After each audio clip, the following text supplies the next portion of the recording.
Oh! Ta-da! My people, the Lord has given me commandments, laws, to give us some much-needed structure. Please pay attention, as I will only be going over this once. I am the Lord your You contradict everything I say. Ow, I do not. Gentlemen, do we have a problem here? We just had to get out of the sub-basement. Too many betrayals. Too much guilt floating around down there. It's been 25 minutes since your last crisis. What could have possibly happened? Nobody touch me! Nobody touch me! Your underwear does not belong on the floor. It belongs on the outside of your pants. My legs! My legs! My legs are blind! My legs are blind! Excuse me! Excuse me! Excuse me! I'm guessing that a large part of what's causing you grief is that you've been dropped into an alien universe. So you are totally unfamiliar with our laws and policies. Everyone is trying to steal my hot plate. Just want to borrow it. It's the only one. Okay, hold on. There is a rule that specifically addresses this in my code of backstage conduct. It says here, stealing is strictly prohibited. However, borrowing is allowed as long as you have the owner's permission in advance and it is returned promptly. So you see, this rule allows you to share with others without fear of being robbed. I like that. See, rules can help us to all get along and work together. Now, let's go over the rest of the rules. And then I realized his new lamb was actually my old lamb that I thought I'd lost, but he'd actually stolen. That's not true. Never fear, my people. The Lord has provided a way to resolve this issue. You must... Going well? Yes, Miss Frederick. Miss Frederick, I broke rule number 7. Or was it rule number 8? And I'm coveting everyone's limbs and torsos! Everyone, I now realize that every steal demerit logically ought to be accompanied by a covet your neighbor's goods demerit. So... Excuse me! Excuse me!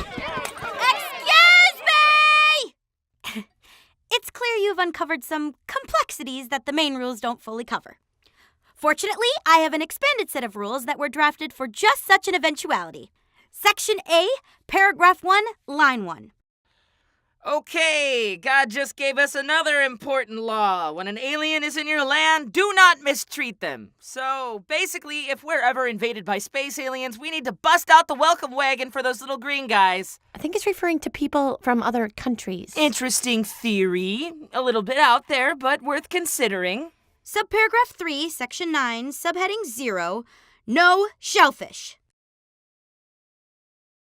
I don't quite remember writing that one, but I'm sure it's very important. Do not eat meat that still has the blood in it. For 1, it's a health hazard, and for 2, ew. Just ew. And finally, Rule 613. Always remember to have fun. Any questions? I think that clears up everything quite nicely. Thank you for your time, Becky. Just please, keep it down. Hey, real quick! Concerning the volume levels for karaoke, should we adjust to factor in major holidays? Absolutely not. Absolutely not. Excuse me? Excuse me? The purpose of the laws is to expose sin and create order out of chaos so that we can focus on what's truly important. Like karaoke volume levels? Dude, you're focusing too much on the law itself. We're not in a relationship with God because we follow the rules. We follow the rules because of our relationship with God. The laws are guidelines for living in a good relationship with God and each other. When we break the law, it's showing us that we're hurting those relationships. But the law is so complex. How can we remember all of it? I'm not saying we have to memorize all of them. It's the spirit of the laws that's important. Jesus had an elegant way of summing it all up. Love God and love each other. That's what's important. In that case, would you like to join us for dinner? As long as I'm not on the menu. Oh my gosh, the show! Todd, why aren't you on stage? We reached 3rd intermission. It's going great. Just 2 hours to go. What happened down here? Long story.